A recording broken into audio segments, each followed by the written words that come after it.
ఏసే మార్గం నేను విడువడు ఎడబాయుడు. ఈ రోజు దేవుని వాగ్దానం. అందరికీ షాሎም. ప్రతి ఒక్కరికి వెరీ గుడ్ మార్నింగ్ అండి. ఎంతమంది అయితే ఉదయకాల వాగ్దానం వింటారో సిస్టర్స్ అండ్ బ్రదర్స్, ప్రతి ఒక్కరు దేవుడు మిమ్మల్ని మీ కుటుంబాన్ని దీవించి ఆశించిన గాక మీరందరూ హ్యాపీగా ఉండాలని మనసారా కోరుకుంటున్నాను.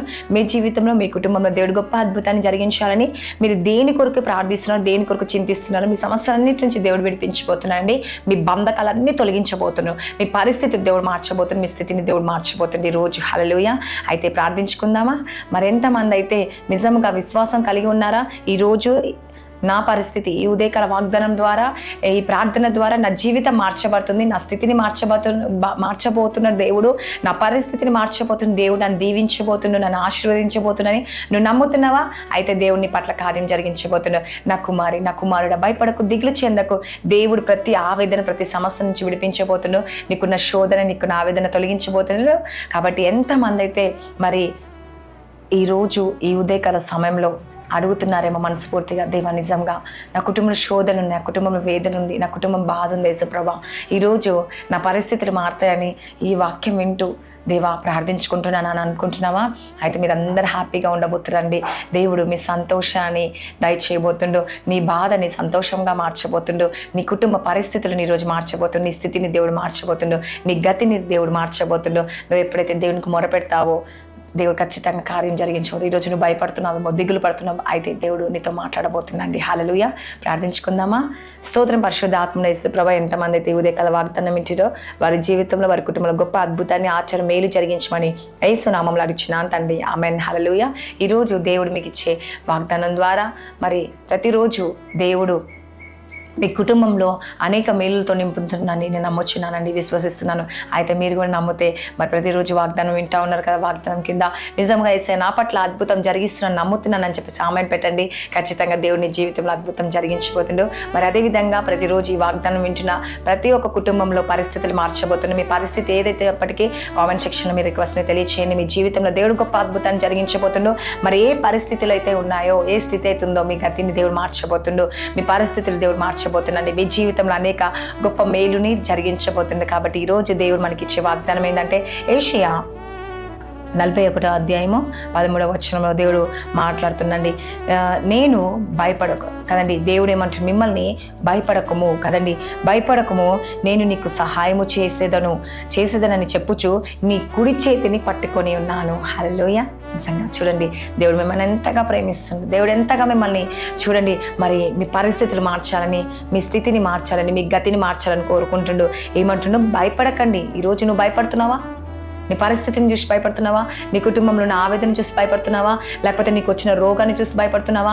నీ కుటుంబంలో నీ బంధకాలు, నీ పిల్లల విషయంలో, నీ స్టడీస్ విషయంలో, నీ జాబ్ విషయంలో, నీ ప్రమోషన్ కొరకు, నీ బిజినెస్ కొరకు, లేకపోతే నీ కోర్టు కేసు ఉందేమో, లేకపోతే నీ మీద ఏమైనా కేసు పెట్టారేమో, లేకపోతే అన్యాయంగా నిన్ను ఇరికించారేమో, అన్యాయం చేస్తున్నారేమో నిన్ను, ఏ స్థితి అయినా కావచ్చు, ఏ పరిస్థితి అయినా కావచ్చు, నువ్వు భయపడుతున్నావా? అయితే దేవుడు నీతో మాట్లాడుతుండు, నేను నీకు సహాయము చేసేదని. చూడండి, చాలా మంది నాకు ఫోన్ కాల్స్ ఇస్తాక, అన్యాయంగా మా పొలం గుంజుకున్నారక్క, నాకు వచ్చే పొలం నాకు ఇవ్వట్లేదక్క, నాకు వచ్చే ప్రాపర్టీ నాకు ఇవ్వట్లేదు ఎస్యా, మరి ఇస్తలేరక్క, మరి నాకు వచ్చే జాబ్లో శాలరీస్ ఇస్తలేరు, నా దగ్గర అప్పు తీసుకున్నాను, అప్పు పైసలు నాకు ఇస్తలేరు, వాళ్ళ సమస్యలు బాధలో ఉన్నారని చెప్పేసి నేను సహాయం చేస్తే ఈరోజు వారు నాకు సహాయం చేస్తలేరక్క, నా పైసలు నాకు ఇవ్వట్లేదని చాలా మంది చెప్తా ఉంటారు. అయితే దేవుడు ఈరోజు నీతో మాట్లాడుతుండు, నా కుమారి, నా కుమారుడా, నేను నీకు సహాయము చేసేదను. అవునండి, దేవుడు సహాయం చేసినాక ఏ వ్యక్తి మనకి ఇవ్వనంటాడండి? ఖచ్చితంగా ఇస్తాడు. హల్లెలూయా.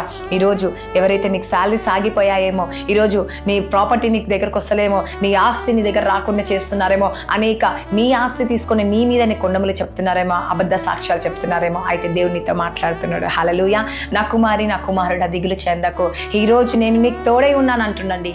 నీకు భయపడకు. ఎందుకు భయపడుతున్నావు? ఎందుకు దిగులు చెందుతుంది? నీ ప్రాపర్టీ నీకు వస్తుంది ఖచ్చితంగా అండి. నిజంగా చూడండి, ఒక సిస్టర్ నాకు ఫోన్ చేసి అన్యాయముగా ఇచ్చిరంట అండి. మళ్ళీ వాళ్ళు ఏమనుకున్నారంటే, నా తల్లిదండ్రులే కదా అనుకొని ఏం చేసిందంట అండి, రిజిస్ట్రేషన్ చేయించుకోలేదంట, ఇచ్చేసిరంట. మళ్ళీ వాళ్ళ పేపర్స్ వాళ్ళ దగ్గరనే ఉన్నాయంట, కానీ రిజిస్ట్రేషన్ చేయించుకోలేదంట అండి. మరి వాళ్ళ పేరు మీద మా మమ్మీ కదా, మా డాడీ కదా అనుకుందంట అండి ఆ సిస్టరు. అనుకొని ఏం చేసిందంట తెలుసా అండి, అనుకొని బాధపడుతూ దుఃఖపడుతూ ఉంది ఇప్పుడు. ఎందుకంటే అప్పుడు ఇచ్చేసిరంట, ఇప్పుడు ఏమంటున్నారంట, ఇప్పుడు అన్ని రేట్లు పెరిగిపోయాయి కదండి. అప్పుడైతే అమౌంట్ తక్కువ ఉండే కాబట్టి ఇచ్చేసిరు. ఇప్పుడు ఏమంటున్నారు, నేను ఇవ్వలేదు, నన్ను పిచ్చిదాన్ని చేసేసి లేకపోతే నన్ను అమాయకురాలని చేసేసి ఈ ప్రాపర్టీ అంతా తీసేసుకున్నారని చెప్పేసి, ఆ పేపర్స్ వాళ్ళ దగ్గర ఉన్నాయి, నేనేమి ఇవ్వలేదండి అని చెప్పేసి అబద్ధం ఆడుతున్నారు అండి. పాపం వాళ్ళ కష్టంలో నష్టంలో వారికి లేనప్పుడు ఎలా మా మమ్మీ ప్రాపర్టీ అంత ఇచ్చింది కదా, ఈ ఆస్తి ఉంది కదా, ఫ్యూచర్లో మేము మంచిగా ఉంటామని చెప్పేసి వారికి వచ్చిన సంపాదన రూపాయి కూడా మిగిల్చుకోకుండా వాళ్ళ తల్లిదండ్రులకు కావాల్సిన అవసరాలన్నీ తీర్చినంట. వాళ్ళ సిస్టర్స్ కావాల్సిన అవసరాలన్నీ తీర్చి పెళ్లి చేసి అన్ని చేస్తే ఈ రోజు చూడండి విరోధముగా కదండి. హల్లెలూయా. ఎంత బాధ కలుగుతుందండి.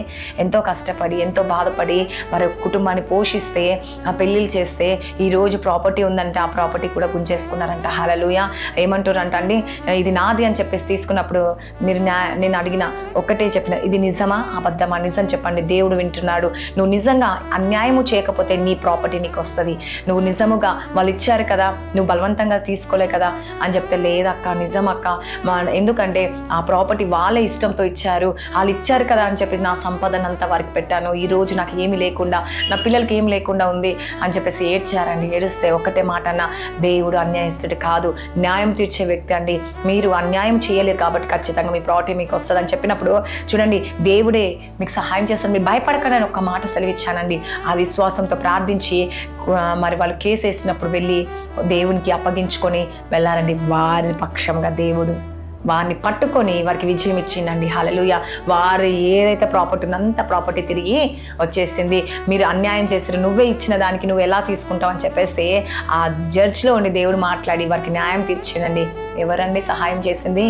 దేవుడు సహాయం చేసిండు. వాళ్ళు భయపడొద్దన్నారు, ధైర్యం కలిగి ఉన్నారు కాబట్టి దేవుడు వారి పక్షంగా కార్యం జరిగించిండు. హల్లెలూయా. వారి పట్ల దేవుడు గొప్ప విజయాన్ని ఇచ్చిండండి. దేవుడు సహాయకర్తగా ఉన్నాడు కాబట్టి ఈరోజు దేవుడు నిన్ను పట్టుకుంటున్నాడండి. నీ కుడి చేయిని పట్టుకొని నువ్వు ఏ విషయంలో భయపడుతున్నావు, ఏ విషయంలో నువ్వు కోల్పోయావో, ఏ విషయంలో నువ్వు నష్టపోతున్నావు, అన్నిటి విషయంలో నీకు కార్యము జరిగించబోతున్నాడు. కాబట్టి ఎంతమంది అయితే మరి ఈరోజు ఈ ఉదయకాల వాగ్దానం వింటున్నావు, అయితే దేవుడు తప్పక నీకు కార్యము జరిగించబోతున్నాడు. ఈ వాగ్దానం దేవుడు దీవించి ఆశించినగా కామెంట్ ప్రార్థించుకుందామా?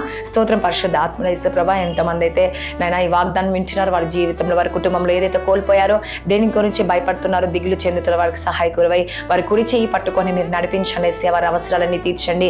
వారికి ఉన్న ప్రతి మేలు జరిగించండి. ప్రాపర్టీ విషయంలో కావచ్చు, కుటుంబ విషయంలో కావచ్చు, ఏ సమస్యలో వాళ్ళు భయపడుతున్నారో అవన్నిటి నుంచి విడిపించి దేవా మీరు సహాయకర్తగా ఉండండి. ఈ రోజు ఎంతమంది అయితే బర్త్డేస్, మ్యారేజ్ డే జరుపుకుంటారో ఈ సంవత్సరం అంతా వారిని బ్లెస్ చేయండి, ఆశ్రయించి దీవించి ఆశ్రయించి పోషించి సంరక్షించండి. వారు అనుకున్న గోల్ని రీచ్ అవడానికి సహాయం చేయండి. మార్గాలు తెరవబడునుగా కైసియా, అద్భుతాన్ని ఆశ్చర్య మేలు జరిగించండి. ప్రతి చీకటి శక్తులు, అంధకార శక్తుల నుంచి విడిపించండి. యేసుప్రభా సహాయకర్తగా మీరు ఉండండి. యేసుప్రభా అద్భుతాన్ని ఆశ్చర్య మేలు జరిగించండి. యేసుప్రభా నువ్వే సహాయం చేయండి. యేసుప్రభా ఈరోజు ఎంతమంది నైనా దేవా కోర్టు కేసుతో బాధపడుతున్నారో, మరణ పడకలో ఉన్నారో యేసయ్యా, వారందరినీ మీరు కాపుదల ఉంచండి. యేసయ్యా గర్భఫలం లేని గర్భఫలం దయచిన భార్య భర్త సమస్యలు కోర్టు కేసు నుంచి దేవా అన్నిటి నుంచి విడిపించండి. యేసయ్యా నైనా ప్రమోషన్ కొరకు వచ్చి ప్రమోషన్స్ దయచేయండి. దేవా నైనా ఎంతమంది ఇంటర్వ్యూకి వెళ్ళి ఇంటర్లో గొప్ప విజయాన్ని దయచేయండి. ప్రతి ఆటంకాలు తొలగించండి. యేసయ్యా మార్గాలు తెరవబడునుగా యేసుప్రభా. ఐసీయూలో ఉన్న స్వస్థత విడుదల కలిగించిన మరణకరణ రోగంతో బాధపడుతున్న వారిని, అనేక రకరకాల రోగాలతో బాధపడుతున్నారు, ఇన్ఫెక్షన్ నుంచి విడిపించి స్వస్థత విడుదల కలిగించండి. నైనా ఎంతమంది స్కిన్ ప్రాబ్లమ్స్ నుంచి బాధపడుతున్నారు యేసుప్రభా, వారిని కూడా విడిపించండి. యేసుప్రభా నైనా దేవ క్యాన్సర్, థైరాయిడ్, నైనా హెచ్ఐవి, ఇంకా ఎన్ని రకరకాల రోగాలతో నైనా దేవ కిడ్నీ, నైనా దేవ మరి ఇంకా రకరకాల రోగాలతో బాధపడుతున్న వారిని జ్ఞాపకం చేసుకున్న స్వస్థత విడుదల దయచండి. బిజినెస్లో మంచి లాభాలు దయచండి. నష్టపోయిన వారిని తిరిగి లేవనెత్తండి. యేసుప్రభా వారి పరిస్థితిని, వారి బ్రతుకులను, వారి జీవితాన్ని మార్చండి. యేసయ్యా రక్షణ భాగ్యం దయచండి. దేవా ఎంతమంది సంఘాలు ఉన్న ప్రతి సంఘాన్ని జ్ఞాపకం చేసుకోండి. వారి పిల్లల్ని భవిష్యత్తుని వారిని దీవించండి. యేసయ్యా స్టడీస్లో ఉన్న వారిని జ్ఞాపకం చేసి, చదువుతున్న వారు నేను ఎగ్జామ్స్ రాస్తున్నారు, ప్రిపేర్ అవుతున్న అందరినీ జ్ఞాపకం చేసుకుని వారి పరిస్థితులు అన్నింటినీ మార్చి, తాగుడు, వ్యసనాలు, అప్పు, రోగము, బంధకాలు, నేను మంత్రశక్తులు, చీకటి శక్తులు, అంధకార శక్తులు అన్నిటి నుంచి విడిపించి మీరే కార్యాలు జరిగించమని నజరేయుడైన యేసుక్రీస్తు నామంలో అడుగుచున్నాను తండ్రి. ఆమెన్. God bless you.